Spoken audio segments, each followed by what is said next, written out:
Good morning. This is your virtual amp up meeting. Jim Merton's going to be coming on in just a little bit. So why don't we start with who doesn't like Johnny Cash? I think everybody does, right? So here we go. I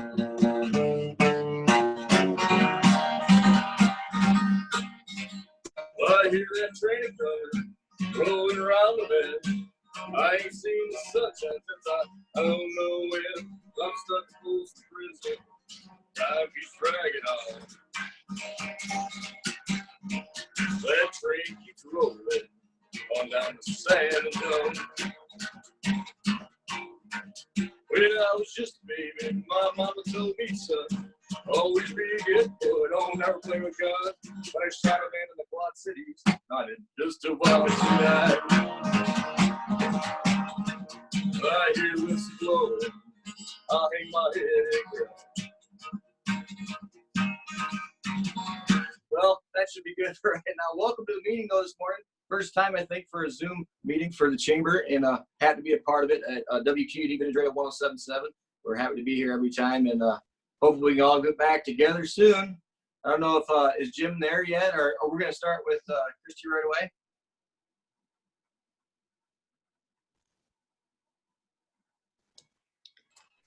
I'll go ahead and kick us off this morning while we get started here. Jim Mertens is joining us here shortly, but thank you for joining us this morning on our first ever virtual Amp Up.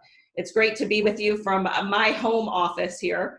I look forward to the days when we can all get back together for our in-person Amp Up. We have a great program today for you with a lot of information you can use during this COVID-19 health pandemic. Today we'll hear from Birdies for Charity and get an updated forecast on our economy from Dr. Kriz. Our program will be recorded and available on our chamber website later today. I just want to take a second to thank our huge thank you to our sponsors, Werner Restoration Services, Mediacom Business, and WQUD FM 107.7 Vintage Radio.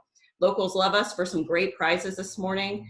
Our print sponsor, One Step Printing, our monthly sponsor, John Deere Classic, WQAD, and John Deere.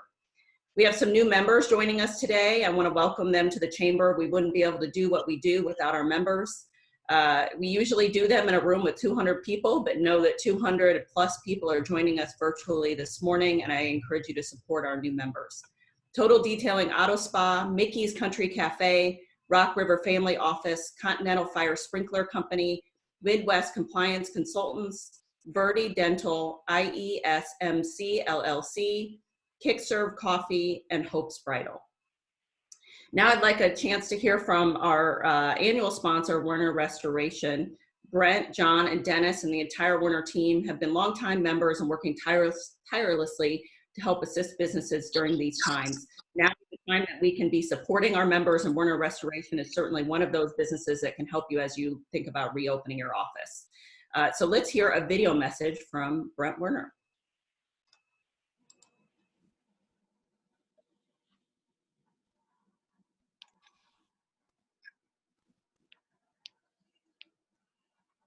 Quad City Chamber and Quad City Chamber members. My name is Brent Werner. I am the president of Werner Restoration Services. I hope this video finds you well. And first and foremost, I'd like to offer well wishes to everybody in the Quad Cities and the Quad City Chamber membership.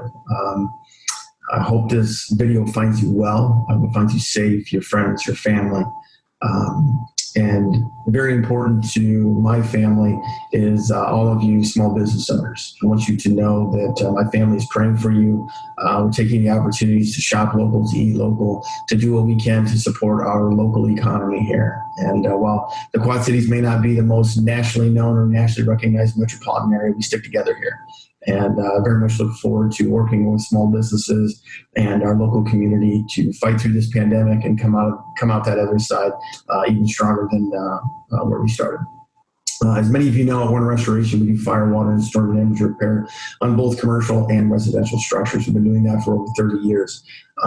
We have allocated necessary PPE to continue business as much as normal can be at this point in time. And that necessary PPE is N95 masks, nitrile gloves, and we are utilizing that and adjusting our daily protocol so that we are wearing that in any occupied space that we may be in. Furthermore, as we finish up a shift or we finish up a day, we are cleaning and sanitizing the high touch points on the way out of that structure. So I want you guys to know as a local community that we are taking additional precautions to both keep our employees healthy, of course, but to keep our community and our customer base healthy as well. Warner Restoration has been involved in numerous COVID-19 sanitization projects throughout our local community, as far as Cedar Rapids, Iowa City, Peoria, all over the place. So we do have the necessary resources to assist should your business or whatever need our assistance with that. Furthermore, we've been asked a lot of questions by local officials. And those questions pertaining to, hey, we're thinking of this in-house cleaning protocol, or thinking of this air purification system to help our employees out. And we field many of those questions. We're happy to assist. We're not doctors, we're not certified industrial hygienists, but we do have a unique skill set, and we'd love to help out our local community in any way that we can. In closing, again, I hope this finds you well. Take care. We will get through this. God bless you guys. And I look forward to seeing you all soon. Thank you. Well, thank you, Brent. We appreciate your support of this event. I am going to be your Jim Mertens for just a little bit longer. I'm Kristen Glass, Chief Strategy Officer for the Quad Cities Chamber. Just a couple of updates on the Quad Cities Chamber. We strive during this time to be your one-stop shop for your business, especially right now. So please reach out to us. We're here for you. If you need assistance, we'll get you to the right person and get your questions answered. We're advocating for your business at the state and federal levels and providing you resources to help your business. As part of the COVID-19 Quad Cities Coalition, we're representing the business community, while emergency management organizations, health departments, and hospital systems, government and social services are at the table throughout the region. We formed internally cross-functional staff teams to make sure that we're there to support you with financial assistance, promotions, resources, and advocacy to make sure you have what you need. I'm sure you've received all the resources and are receiving our daily updates. We're also producing virtual events like you're here today. We're reaching out. We've reached out to all of our members in direct outreach calls, surveys, pulse surveys asking you for what's happening in your business that will frame up our work. Our Advocacy Action Center petitions to make sure your voice is heard at the state and federal level. We did the QC Local Challenge, which is a bingo style promotion to encourage shopping, eating, and playing locally. And also our COVID-19 resource guide, which is updated daily on our webpage, and the 50-page reopening toolkit. We are all in this together. We'll continue to produce resources that are needed for your business. We've been advocating, as you've seen, to advocate as acting as one region, and we'll continue to do that. We are opening our Iowa office for the Quad Cities Chamber this Thursday, but yet we'll not be opening our Illinois office yet. So we'll continue to advocate for us being one regional economy operating in two separate states. As we reopen business, we'll continue to provide you resources, and today is one of those resources. We'll learn how to prepare as we move into recovery from this pandemic. The Chamber's here for you. Again, I want to reemphasize, please reach out if you need us. We're resilient. We'll get through this together. In times of great hardship, we pull together. Now is the time for innovation, for looking at how you can operate your business differently and moving our region forward together. The Chamber remains dedicated to creating a prosperous regional economy where all can thrive. Thank you again for your support. And now we're going to move into our program. The community all looks forward to the John Deere Classic every year. It's been one of our signature Quad Cities events. A shout out to the WQAD team for providing the classic video that we all look forward to every year. So let's take a quick look at the John Deere Classic video.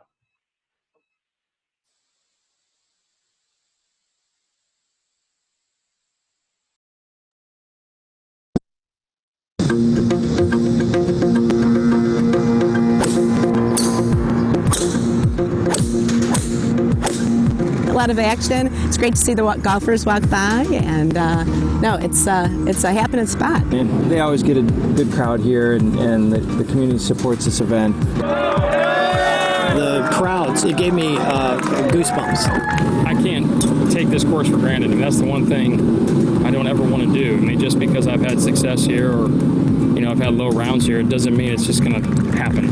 Look, it's a tournament that I want to go out and play well in, and that's all I have to think about. I'm not going to think, oh, I got to defend my title or anything like that. I'm just going to go and execute every shot to the best of my ability. I think at least one thing is, you're going to have to shoot, something in the probably 20 under range after 4 rounds to hold the trophy. So, you kind of have that mindset from the beginning.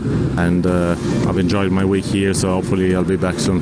This is awesome. Obviously, it's a huge honor to be playing against some of the best guys in the world, and being from Iowa, obviously this is the event that every Iowan kind of holds in the highest regard, so it's cool to be making my PGA Tour debut at John Deere Classic. I really like to golf, and it's one of my favorite sports. It's still, after all these years, every year, it's just kind of hard to believe, and the pride just grows every year. There's just so much to be proud of. So many people out here work so hard, volunteers that just put in countless hours. It's a great experience to come out and see all the people and see all the golf being played. It's a little bit of work, but it's also a lot of fun. Definitely more than a one-week tournament, and definitely more than just a sporting event. When you figure it is a huge sporting event in the community, and that's what we're known for, but our biggest mission is to raise money for charity, and that's the thing that we consider our biggest accomplishment. Our shelter runs 100% on donations, so we rely on the support of our community. So it is very, very vital, very important that we participate in Birdies for Charity. John Deere Classic and Birdies for Charity is our biggest annual appeal that we do, so we rely heavily on it. Gilda's Club does not receive any federal or state funding, so we rely solely on funds from community members and donors and events like this. It's something that we budget for every year. We count on it, and I know that there's probably a lot of other organizations that every year they have budgeted that they're going to get their Birdies for Charity. So it really does help with their mission. It helps when they're trying to budget every year, knowing that they can count on that.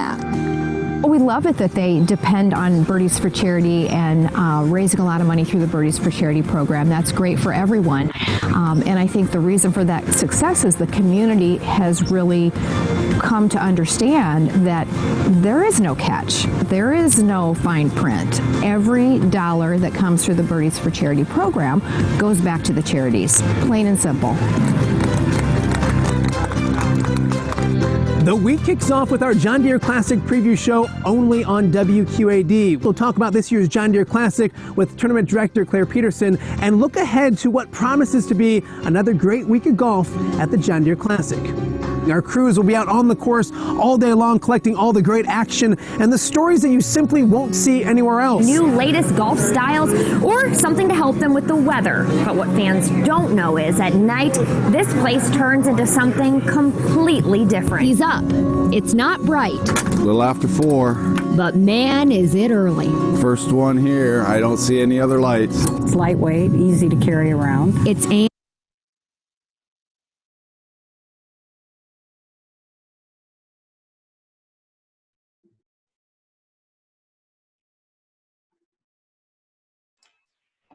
Thank you very much for showing that short video. It looks like we have Jim here with us. Jim, can you hear us and see us? You're on mute, Jim. You gotta unmute me. Can you see me now? Do I exist now? We have you with us, Jim. You are here. I gotta show you. This was all set up. I swear to God, it was all set up. Look how beautiful it is. A whole area all set up. And for some unknown reason, I couldn't connect. Well, I appreciate you joining. And as much as I love your amp up job, it's all yours. Well, thank you very much. As long as I got a signal, I'm going to have a seat right now. You know what? It gives me a great deal of pleasure to be able to introduce our next guest. And you heard Matt Randazzo talk about him. Claire Peterson has been with the John Deere Classic as the tournament director since 2002. This marks his 19th and perhaps his most challenging year orchestrating this PGA Tour event. It is amazing the people that he knows, the people that he has brought to the Quad Cities, and not just brings these talented golfers to the Quad Cities, but also helps make them feel that the Quad Cities is their second home. So joining us right now, Claire Peterson. I'm telling you, Claire, it is a tough year for you. We're expecting a tough year for Birdies for charity, but we know if anyone could pull it off, it's you and your staff. Thanks, Jim. That's a very nice introduction. Appreciate all that. We have had a few challenges, just like everyone in the world has. I think it was fitting in that video, which is always awesome to see. Channel 8's been an unbelievable partner since the tournament began. This is our 50th tournament, if you can imagine that. And we've had a lot of challenges throughout the years, a lot of ups and downs. This is just another one, which we'll get through, but it kind of got stuck on the Birdies for Charity screen. I'm going to go to the share screen here. And there's two parts of our business. There's the most recognizable, most visible part, and that's the athletic event. And that's something certainly we all look forward to. Jim, as you mentioned, it's a challenge, and the PGA Tour is, as you all know, announced they're coming back with the Colonial event in Fort Worth on June 8th. They're focused on these first 4 events, which they've already announced will not have fans. We're the 5th one in the progression, and to be quite honest with you, they're really focused on that. And depending on what happens with those events, will have a lot to do with what's going to happen with our event. What we do know is the second part of our business, the charitable portion of it, is full speed ahead. We have charities already participating, and just as a little reminder, we did $13.8 million last year, which we're really proud of, not individually, but as a community. We're proud of the community participation. It's an unbelievable grassroots, fully engaged effort. That was $350,000 more than we did the year before.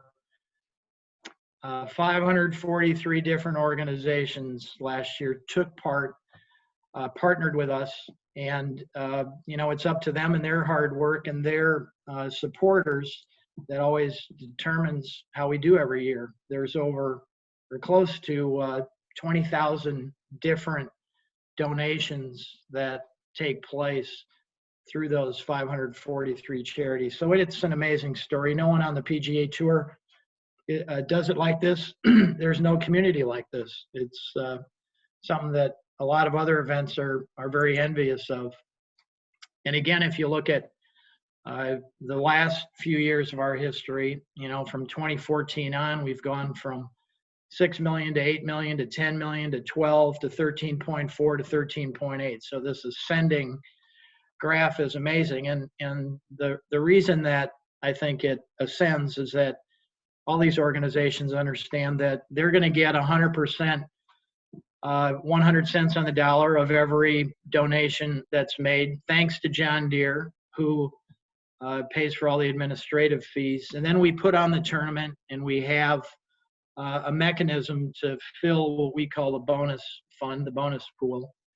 Depending on how much money's in there, all of that goes to all these organizations in the form of a second check. And we always promise a 5% bonus. We've some years been able to go up to 10%. I think we did 7.2% last year. Obviously, as the graph ascends, the percentage changes. But little inside baseball for y'all. Where does that bonus money come from?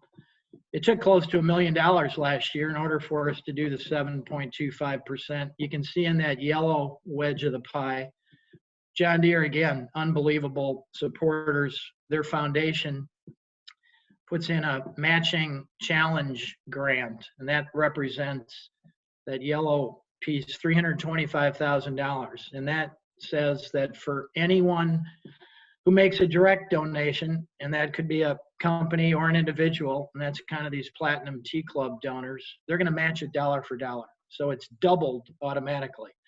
Then the other pieces of the pie revolve around things that happen throughout the year. You can see the charity concert, you can see Charity Spotlight, which is a partnership thing we do on the course. But that's how we come up with the bonus money. So for this year, some of that tournament week stuff certainly could be affected.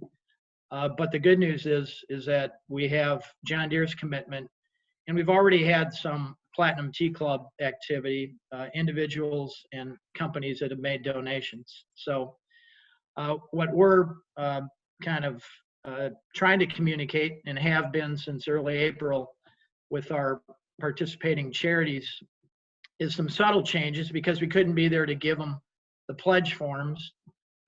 We have a PDF file that's on our website. JohnDeereClassic.com has a Birdies for Charity section, and they can print them off. And I know that many or most of them have already printed those off and send them to their supporters. You can verify your 501c3 status online. That's the only requirement we have. You have to verify that you're a 501c3. The other reminder is that many of our donors anymore, in fact, you'd be surprised, 95% of the money comes in the form of a direct donation. It has nothing to do with guessing the number of birdies, if you can imagine that. People understand that making a direct donation automatically is going to get that money to the charity, and then they'll get the bonus on top of it. So you can do that electronically on our website. You can make a online donation. Then it's done. You get a receipt, you get a verification. And again, with social distancing, we're trying to remind people, and people have already started doing it, that this is another way that you can participate and support your charities. We have great confidence, and we are promising that we're going to make that 5% threshold. If we don't quite get there, although our hope is that we will get there, especially with Platinum Tea Club donations and John Deere money, we have some reserve dollars that we can put towards this. We think this is a really important year for us to go all out on the charity side. It may be the most impactful and most important year we've ever had, regardless of the amount of money we raise, whether or not we set a record or not. Those dollars are really going to be critical to all those organizations. So we will promise 2 checks, and the second check will be at least 5%. So how you can help us is, if you feel as if you have an interest or the ability to make a direct donation to the bonus fund, that's going to ensure that we meet that 5% threshold, and will be spread over the entire program, kind of supports the whole community. If you can make it online, that's going to make it simpler for you. You're not going to get any mail that has what you pledged and what you owe, and we're all trying to touch fewer things, eliminate all the paper. And we will have some events through the years or through the summer with the tournament, hopefully. But if you can participate in those, that'd be great too. So I'm sure that I've exceeded my 4 minutes, and I apologize for that. But it was nice seeing Jim's technology there. It looked like an alien abduction there just for a second. I think you got me pegged. That's exactly what it was.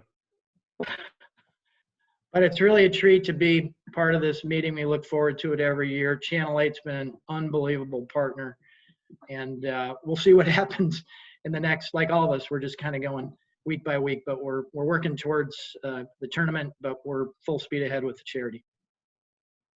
Does this put a damper though on your 50th celebration, because it's such a monumental milestone year? Well, we've always had this strange anomaly that this is our 50th tournament, but it's not our 50th anniversary. So either way, we got a wide window to celebrate the 50th. It's been celebrated for 2 years. Claire, thank you so much. thank you for the good work that you guys are doing. We look forward to seeing you in July. It's going to be a great tournament no matter what. Thanks, Jim. And as Claire pointed out, I mean, WQAD has been a part of this for all 50 years.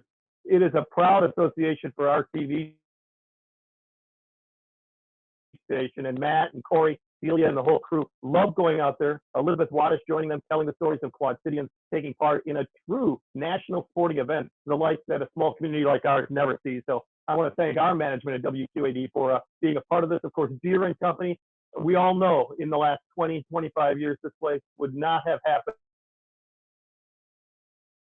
And if Deere and Company had not been a part of it. Of course, Claire and his staff, amazing people. We want to talk about some of the prizes that we're giving away as well, because we know that you love to get prizes. We're doing a little differently because usually what we would have done is we would have had a glass jar that we were circulating and you would put your business cards in there, but we couldn't do that. Everyone attending today has been automatically entered. Prizes will be mailed to you, so that's good news. Our first prize, let me see here, is from Crawford Brew Works as well as Breakfast at Birdies. These are gift certificates. Thank you to Locals Love Us. They're the ones providing it. The gift certificate for Crawford Brew Works is worth $25. $20 gift certificate to Breakfast at Birdies in LeClaire. And now we're going to find who the winner is. It's either Jen or Marcy who's joining us. Well, good morning, Jim. The winner is Penny Wilhelm. Jenny, I love your background. That's gorgeous behind you. The Quad Cities all in blue, all in blue. Our second prize is also from Locals Love Us gift certificate, dinner for two at Texas Roadhouse.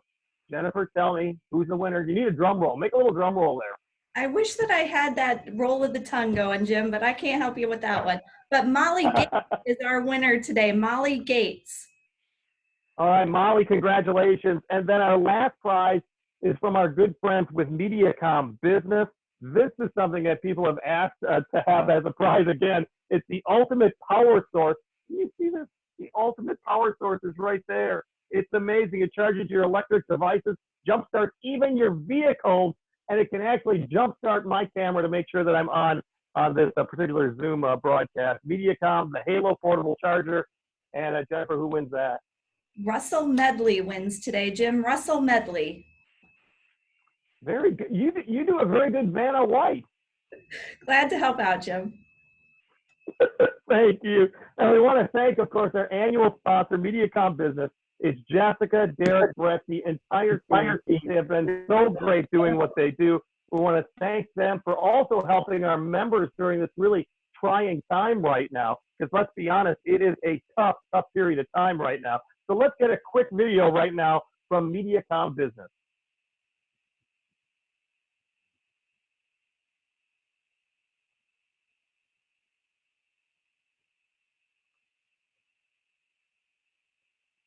Of transition that American ingenuity really shines.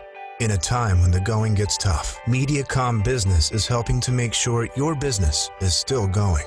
Our broadband network is here for you. Your business may be operating differently, but it's still your business. We're your partner. We're part of your community, and we're working hard to make sure you're connected to keep you running. Stay safe, stay healthy, stay connected. MediaCom Business, once again, our annual sponsor for AMP Up. We're so proud to be associated with them, and we're glad that you're able to join us this morning, of course. And we also want to talk to a man that we talked to. Man, it's hard to believe that it's only 6 months ago that we were talking to Dr. Kenneth Kriz and getting the 2020 economic forecast. It was sponsored by MediaCom Business back in December. He is a distinguished professor of public administration at the University of Illinois. He is a Fulbright scholar. He has checked out markets all across America, but has really kept an eye, and we're thankful for this on the Quad City market. Has given us some excellent ideas. His research focuses on subnational debt policy and administration, public pension fund management, government financial risk management, economic and revenue forecasting, which we're very interested in, and behavioral public finance. We're eager to hear from him and learn more about, what can we expect? COVID-19, have we reached the peak? Are businesses even close to getting back to normal? So we want to join Dr. Kriz right now, and hopefully we get a little time for our questions and answers afterward. Dr. Kenneth Kriz, thank you for joining us. And let's be honest, It is a whole different world from what we saw when we last saw you back in December. Well, thanks, Jim. Yes, it is. And I want to thank the Chamber for inviting me back. I was a little surprised to be invited back, given that I was so wrong about things. But I'm glad I'm here, and I'm glad I'm able to share my thoughts as to where we are and where we might be going. So I'm going to start sharing my slides here. And let's see, get it into full screen here. There we go. So when I was speaking to you in person in December, not from an undisclosed location like I am now, I said that I didn't see any chance that we could have an economic downturn. And one of the things that I think that this recession has taught a lot of my colleagues as well as myself is to be a little bit humble and understand that things can arise out of the blue. So when I was here in December, I talked about that I and a lot of other people foresaw kind of slow economic growth, but the economy would still be growing. I said around 2% economic growth. That's very much in line. As late as January, the Congressional Budget Office was estimating economic growth in 2020 of 2.2% and unemployment rate averaging 3.5% over the year. Now, there was some concern about a few things, the federal debt and trade wars and the like. But then, of course, our little friend came along. That's the tiny strand of DNA that I referenced, or sorry, RNA that I referenced. The coronavirus came along, and with it, such wonderful things as social distancing, staying 6 feet away from people, wearing masks and the like. And then ultimately, I need to go to the ultimate, which is quarantine. I'm not sure which stage of the quarantine I'm in now, but I'm probably somewhere between 3 and 4. So our outcome has been a lot different.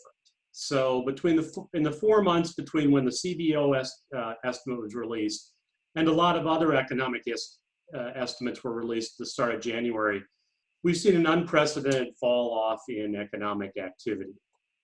So as of last week, when I put these slides together, Q2 economic growth forecast, and this I collect a number of these. It's my economist fun is to collect other people's forecasts and see how right they are or wrong they are. So you see some of the different sources of economic forecasts, and you see Q1 and then Q2. Q2, depending upon which source you're looking at, anywhere between a 10% the very, very most optimistic fall in gross domestic product, up to almost a 50% from the St. Louis Fed. Now, I should point out these are annualized rates. So what that means is that if the economic activity that we see right now, and we're predicting for Q2, lasts the rest of the year, that's what the outcome would be. So we don't think the ultimate 2020 number is going to be that bad. This is just for this particular quarter, and as I'll talk about at the end, most of us see a rebound of some sort happening in the second half of 2020. So we all know what happened in the labor market. Some of us are probably experiencing it. For those people, I have all the sympathy in the world. I have family members who are also in this group. On the left, you see national unemployment claims on a weekly basis. And I wanted to put in kind of the last 6 or 7 months leading up to March as a sense of what the baseline we were running right around 150 to 200,000 unemployment claims per month on pretty much a steady basis, and then we saw this unprecedented spike. The previously the most unemployment claims that it had been in a given week was around 700,000 during the 2008, kind of the bottom of the 2008 financial crisis. We exceeded that by an order of magnitude, 10 times. Close to 7 million people filed in the last week of March. And so what this translates to on the right-hand side is, of course, for the Quad Cities, and unfortunately, because of Illinois, because of my home state, we can't do this on a weekly basis. Iowa actually has weekly unemployment claims, but Illinois does not have it by county. So I had to use monthly and combine everything together. Right around 12,000, 12,200 people filed in the month of April in the Quad Cities for unemployment. And that's about 13% of the labor force. The labor force estimates are around 96,000, so that's about 13% of the labor force filed for unemployment claims. So depending on how we go forward, that's one way to think about it is roughly, economists think, between 15% and 20% of the workforce is probably unemployed right now, or underemployed. Underemployed actually would be a little bit more. It's probably on the order of between 20 and 25%. So traditional economic data has been bleak. Now, one of the things about following traditional economic data is it lags. There's a collection period. And so just last Friday, we got a couple of really important economic releases for April. So we're talking the middle of May, we're getting numbers for April. So there is a lag there. But during April across the United States, if you exclude auto and gas purchases, which typically we do because they tend to be more volatile, and you have the whole gas price problem. But when you exclude those, retail sales across the United States were down about 16%. So about 1/5 less retail sales, 1/6 less retail sales than we would normally have. Industrial production was down 11.1%. That's the biggest fall off dating back to the Great Depression. And in fact, earlier than that, in 1919, there was a big fall off in industrial production. It's a little bit too late to go back and ask people, but it was probably related to the flu during that time. And then manufacturing capacity utilization, which is something that I watch very closely, was down to 61.1%. That's the lowest ever reading. They just started that series in 1948. You can think of that as empty factories. So you're looking at capacity. So only about 3/5 of manufacturing capacity is being used right now across the United States. So here's just the graphical view of that. We have seasonally adjusted retail sales was running again on a monthly basis around 375, 380. This would be $1 billion. Now we're down to last month, $310 billion. And there's obviously there's the whole jobs impact to that, but there's also the follow-on effect. One of the things we're tracking very closely right now is what's happening to government revenues. That's what we fear is going to be the next wave out of all of this. The state's revenues were way down in April, and we're going to probably be down even further in May. A lot of states are just trying to get through the end of their fiscal year, which ends at the end of June. And next fiscal year looks really bad. We're talking about major cuts, and that's just going to deepen the problems that we see now. Here's a graph of the industrial production index. So you see kind of the depth of the drop off. And this is an index which is indexed to a value of 100. So you can compare kind of easily across time. So, one of the things that you can do is kind of draw a line across here from the bottom, and you get over here to just the beginning of 2010. So basically, we've wiped a decade of industrial production off the map with the last fall. And so it gives you a sense about just how deep things have fallen off. So let me close this and move forward. This is in manufacturing capacity utilization. As I said in the text introduction, this basically represents how much of our manufacturing capacity is being used for production. You see the big drop off here on the right in 2000 and well, basically last month. But if you compare it, the previous low again was during the depths of the last recession, and that difference is about 2.5 to 3 percentage points. So things are much worse than they were in 2008, 2009. So because of the lag in reporting, many of us have been turning to new alternative economic measures. The Census Bureau has just released weekly business formation data. So this looks at new business applications. As you can see, a deep fall off.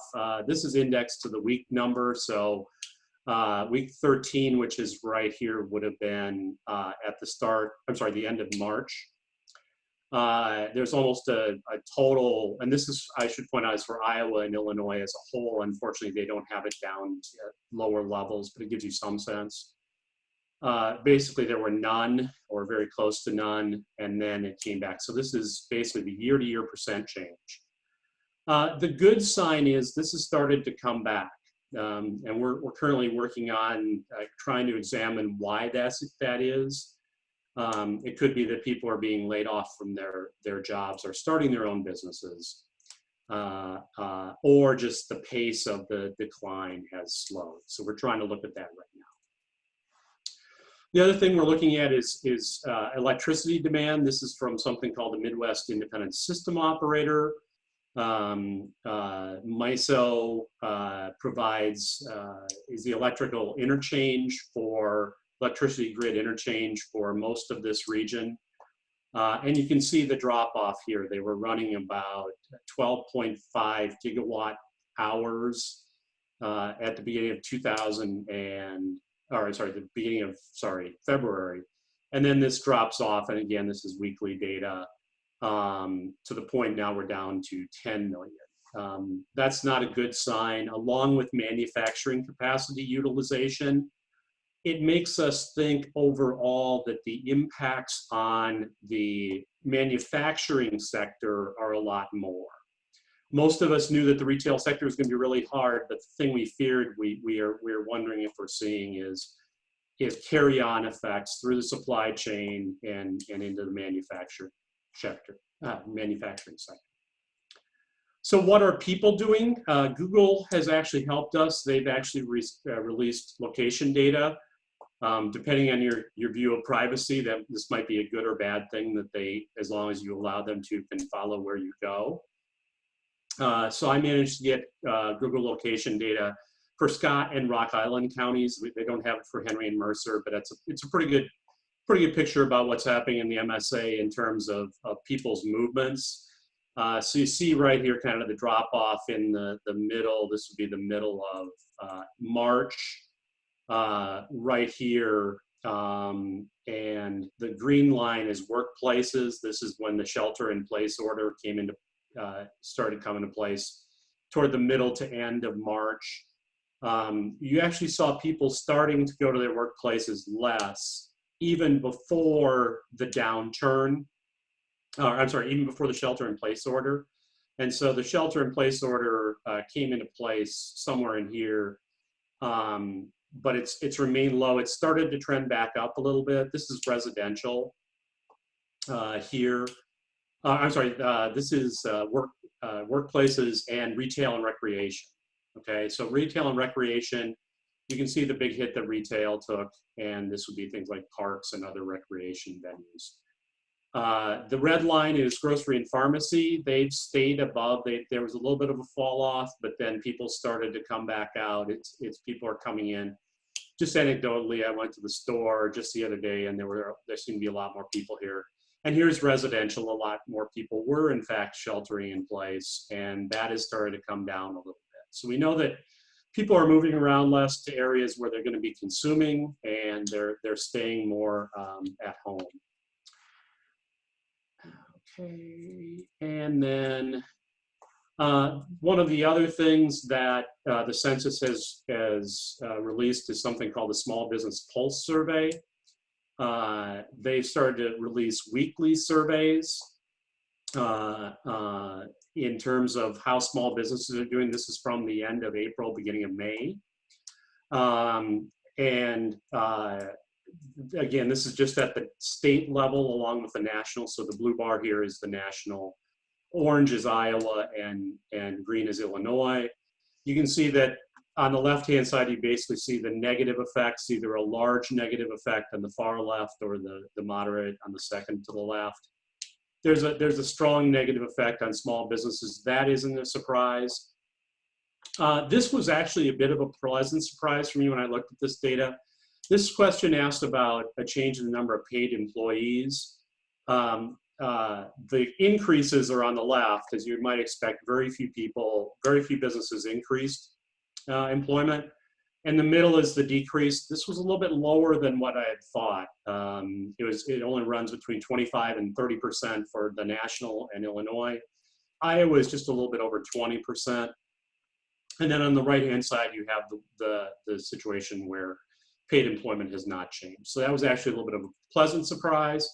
This was a less pleasant surprise. They also asked in the survey about disruptions in the supply chain. Again, one of the things that we're really watching and worried about for the next round is what happens in the supply chain. And a significant portion of businesses, especially, and unfortunately here, the way it's coded switches, but Iowa is now the blue and national is green. But anywhere between 35% in Iowa and 45% nationally and in Illinois, businesses have seen some disruption in their supply chain. Again, these are small businesses that are surveyed for this. And it was also encouraging. I didn't put this up here because of time, but there's a question about loan payments. How many small businesses have missed loan payments? That is actually a very small proportion. It's well under 10%. But this question is a little bit bothersome, at least for Illinois and national. Now we're back to blue being national and green being Iowa. But nationally in Illinois, between 20 and 25% of businesses have missed some other scheduled payments, so a vendor payment or a payroll. And that's not a good sign. So it really is kind of mixed news out of this. It's encouraging that there aren't more layoffs in the small business sector. However, there are obviously a significant amount. And the whole supply chain disruption, as I said, is a real concern. So where do we go from here? I'm sure that's why everybody's here. Unfortunately, I don't know if I was smart enough to answer that. I would probably be addressing you from a real beach instead of having just a Zoom background of a beach. Well, I don't have that up.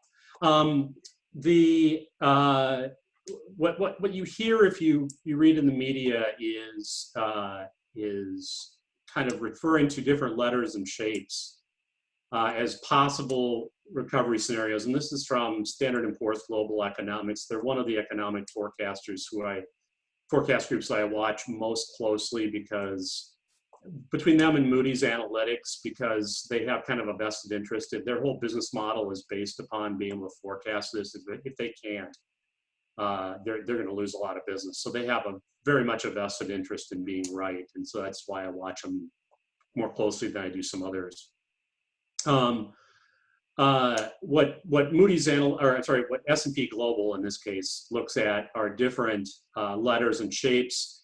There has been some talk that there might be a V-shaped recovery. This is kind of the dark blue A line. Let me just trace it out here real quick. Here's our fall. This is where we think we're going to be down on a quarterly basis. So this is quarterly changes, about 9%. This would again equate to about a 35–36% annualized decline. In the second quarter, a V-shaped recovery would take us dramatically back. So by around the first quarter to second quarter of 2021, we will have recovered back to our original baseline. Now, S&P Global, along with most other forecasters, do not think this is the case. A recent poll of economists throughout the nation, only about 6% of economists view that this is the case. The yellow line here is what we call the U-shaped recovery, so it has a longer bottom. This is actually somewhat of a shallow U. This is kind of S&P Global Economics base case. Also, around 35 to 40% of economists in the same survey I talked about before saw this as being, this is where we don't recover until back where we were until the end of 2021. And we don't ever get back really, or it'd be a long time to kind of return back to the old base, which if you kept on projecting out what happened in the past would be where we were at the top here. The worst case scenario, well, one of the two worst case scenarios has been referred to by another forecaster I follow quite a bit named Mark Sandy from Moody's Analytics as a Nike swoosh. So we come down here and then we recover very slowly, but we never even come close to the base that we would have had. This would be kind of a permanent gap that would be long-term. This actually looks a lot more like 2008, 2009. 2008, 2009 really had a Nike swoosh type of an effect. That's why we didn't recover employment and everything for 4 to 5 years afterwards. And that's what we fear is becoming more and more likely. In the same poll of economists I was talking about 40% of economists think we're in this type of thing. There is one more shape that has been mentioned, which would also be problematic, and that's what's called a W shape. And that's if we get a second wave of the pandemic. If we start to reopen, we start to come back, if we assume that the U-shape scenario B would be what we're at, then we have a resurgence in the pandemic in the fall, which takes us down to another lower level, and then we have a longer, more painful recovery. That's what everybody is really worried about. I will tell you that there is absolutely nobody in economics that can answer this question. This is really the world of the epidemiologist. Depending upon which epidemiologist you follow, they will talk about resurgence, about the pandemic becoming endemic, which means that it becomes just a recurring part of daily life until we get a vaccine. That would be the worst case scenario. And I wish I could answer for you what is going to happen in that case. I don't think we really know. Much of the policy response, much of the stimulus, and most of the Federal Reserve's policy has been undertaken under the assumption we either have a V shape or a U shape. And so I don't want to scare anybody, but this seems to be the season for fear. If we have a resurgence in the pandemic, a lot of our models that our stimulus are built on go out the window, and we're going to have to scramble again for solutions. And so with that, I know I'm probably over time too, and I apologize. Jim, I'll turn it back over to you for questions and answers. We do have just a few moments. I guess the big question I would ask is that, I mean, don't you see perhaps a lot of pent up consumerism or pent up manufacturing delays that you would expect that you would see more of a V rather than hopefully not? Oh, you're cutting out a bit, Jim. I think I got enough of the question to be able to get it. The answer is I think there's two opposing forces. One is what you talked about is the nature for everybody. I want to be able to go out to have a nice dinner. I want to be able to not eat takeout. You know, I want to be able to go to enjoy my beverage of choice. I was sad I didn't win the brewery prize. So there's that. But there's also the very big health concern about what happens if people do that. I think it's too early to tell what's going to happen and how people are going to react. We know from some economic historians that what happened in the advent of the 1918 pandemic is that economic activity really didn't return. People weren't comfortable going into major crowds in any type of large number until early 2021, or 1921. And so, and that was problematic. And that's what I referred to about this second wave. I think the psychology will start to play with us more if we have a second wave. If we can get through this and we don't have a resurgence, then I think people will start to feel more comfortable. I think that you see that from the videos. But if you see a resurgence, then people are going to start to wonder, is this something that I really can avoid just with some very basic kind of sanitation, social distancing, masks, washing our hands, types of things. And so I think those are the two opposing forces that are going to play out over time. And one other thing, Dr. Kriz, is that we're looking sometimes at history, like you were saying, the 1918 pandemic, or else the economic recession of 2008, 2009. This is so earth-shattering, this particular COVID-19. Can you really look to the past to kind of predict the future in this particular instance? Yeah, and that's the big challenge, and that's why I wish I could tell you better. I think anybody who comes out with a very strong, certain estimate for economic growth over the next couple of years is either selling something, trying to fool you, or is just tremendously overconfident. There's just so many uncertainties about what the psychology is going to be, how the virus is going to play out. You know, what's happening with kids now is a scary thing for a lot of us. You know, the whole Kawasaki disease thing.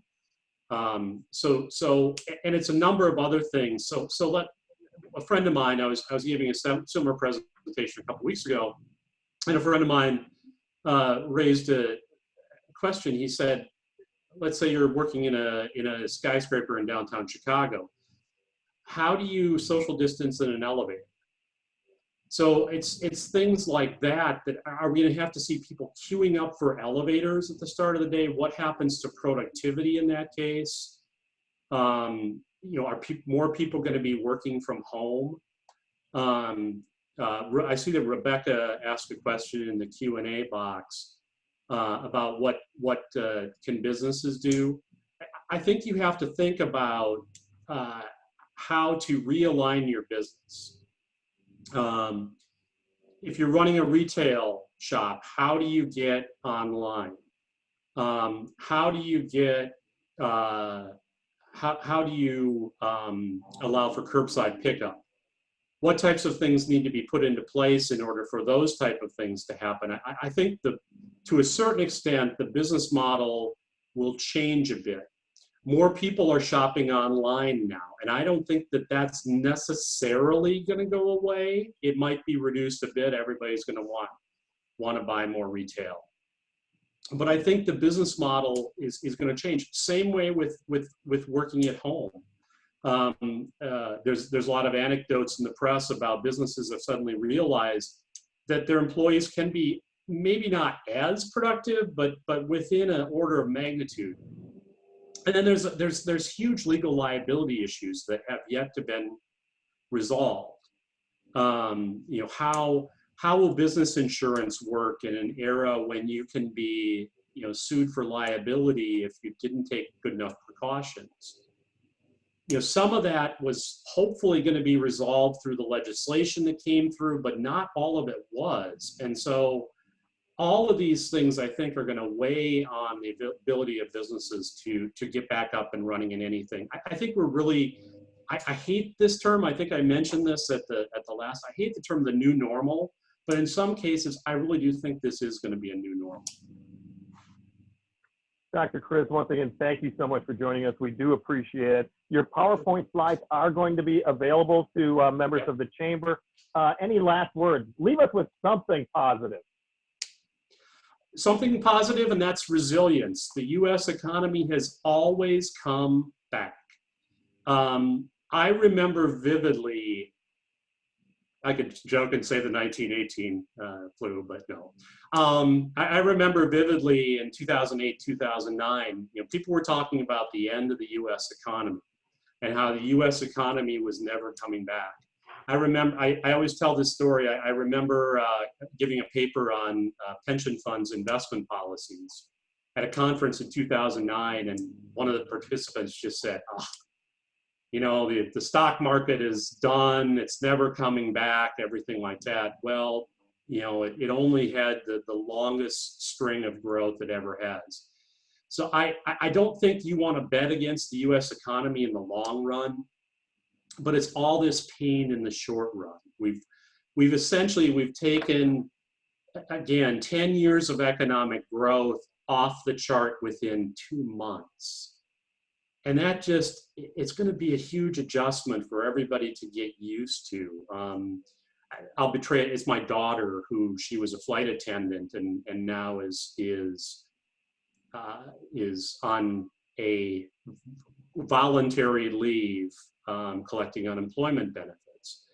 This is somebody who's at the start of her career, who is just kind of starting to move from being a line attendant to maybe being a supervisor and everything like that. There's also career disruption issues. They're going to happen. For a lot of millennials, this is the second time in 10 years that they've had their career potentially disrupted. Those are huge adjustment issues. But in the long run, it's really going to be okay. In the long run, we're going to come back. And if it's not okay, you can hunt me down in my cabin and shoot me. But it's going to be okay in the long run. It's just all this pain. How do we collectively face this pain and make the types of changes we need to make in order to be able to withstand the pain for the next couple of years? Once again, Dr. Kenneth Kriz, thank you so much. University of Illinois joining us.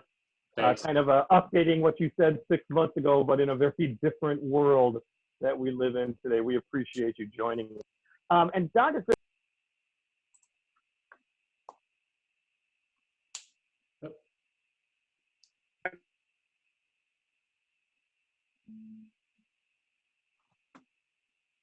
it's calling me at the time. I apologize. One of the things that Dr. Kriz was pointing out is that in so many different ways, you have to have a social media footprint. You have to be able to take part in the latest in technology. And the Quad Cities Chamber is making sure that you are able to do that. So if you do need any help during this tough period of transition, the Chamber has so many different resources that are available to you. So please make use of those as soon as you possibly can. They are a one-stop business resource all the time, especially during this pandemic.